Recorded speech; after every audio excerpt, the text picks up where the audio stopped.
Good morning, good morning, good morning. This is Tom from Tom and Ruth Philippine Adventures. Today I want to talk about safety here in the Philippines. I've had some people ask me about safety. Is it safe where I'm at? Can I come there and be safe?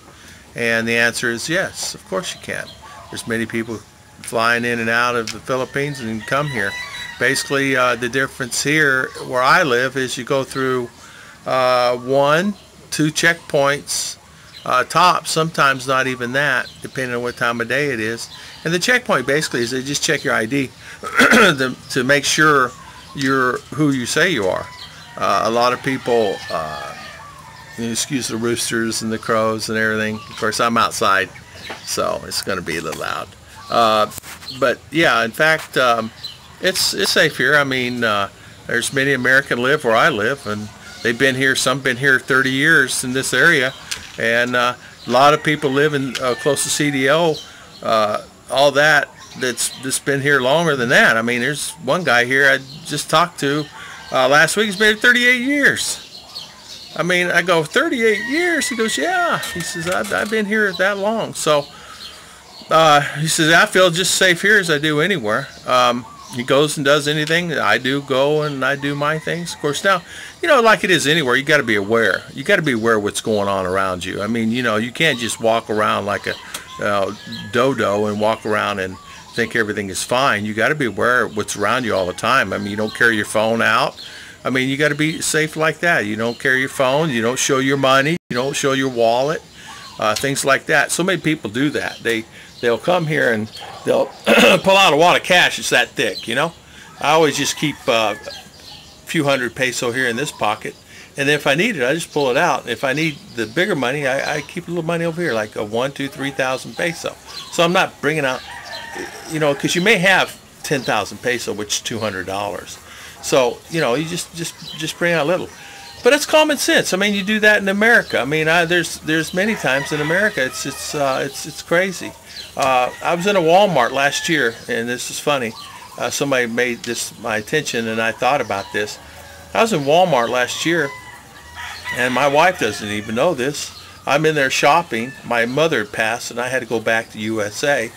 And so I'm in Walmart, and guy comes in the front door shooting a gun.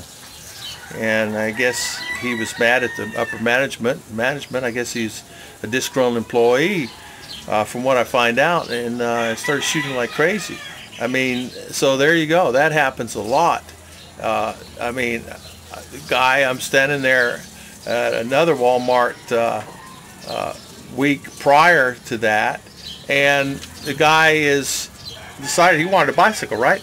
So in the mornings, what they do, they lock one side and then leave the other side open till like 7:30, 8 o'clock, and then they'll change it. So if you're in there at, say, 7 in the morning, of course it's 24/7, so if you're at 7 in the morning, you only have one side open, which is security. So this guy decides he's going to take a bicycle, right? So he just takes this bicycle, and he just barrels all the way, like, he's going 100 miles an hour. Not really, but he's going fast down the aisles, and the employees are chasing him. He rams right in the door, thinking the door is going to open up, slide open, flips over, hits the door, flips on the ground, and they catch him.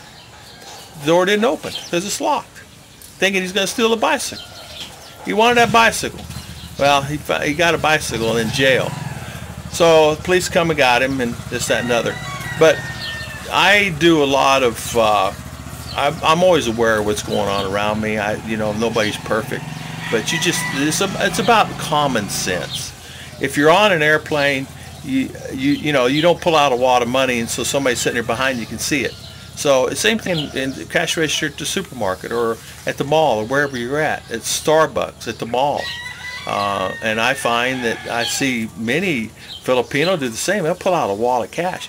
There's a lot of Filipino here have a lot more money than I do. So.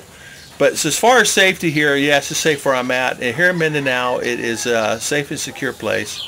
My wife and I go wherever we want to go, do whatever we want to do.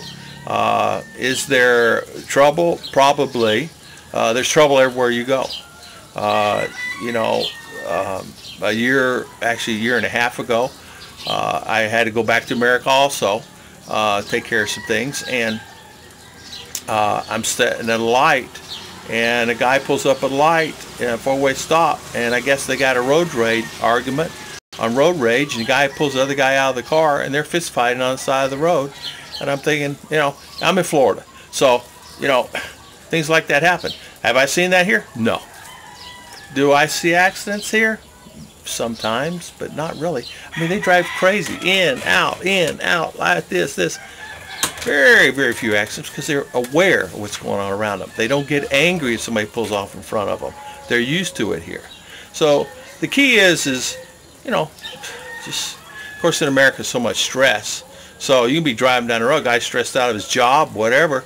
And I mean, as many times I got stressed, got mad at somebody because they pulled off in front of me. And you know what? Things happen. But here, as far as safety is concerned, I feel safer here than I did in where I lived in Florida.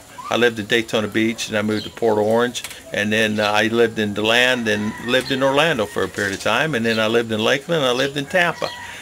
Clearwater, of course, I was there for since late 70s, early 80s, so till 2015. So anyway, thank you for watching. And yes, it's safe here as far as I'm concerned. Now, what you have to do too is you have to do due diligence. If you're going to go live up in a mountain, and you're going to go off on offbeat paths up in a mountain, no. Now the mountain people will protect you. There's the Sulides up there; they'll protect you. But at the end of the day, you want to make sure that if you're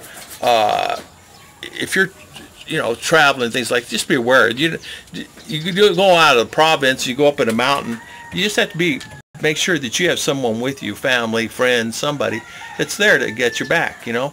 Wherever I go, there's always family around, but it's never really been a problem on anything. I mean, if anything, people want my attention, they want to talk to me, they stare at me because they say, man, he's a big American. And, you know, 6'2", 250 pounds, yeah, I guess so. But there's bigger than me here, man. There's one guy here, Kevin. He's probably 6'5", and he's got to be pushing 300 pounds and thinner. So there's a lot of Americans been here for a long time that just have farms and maintain their lifestyle, and they're happy and content. So thank you for watching, and please hit subscribe.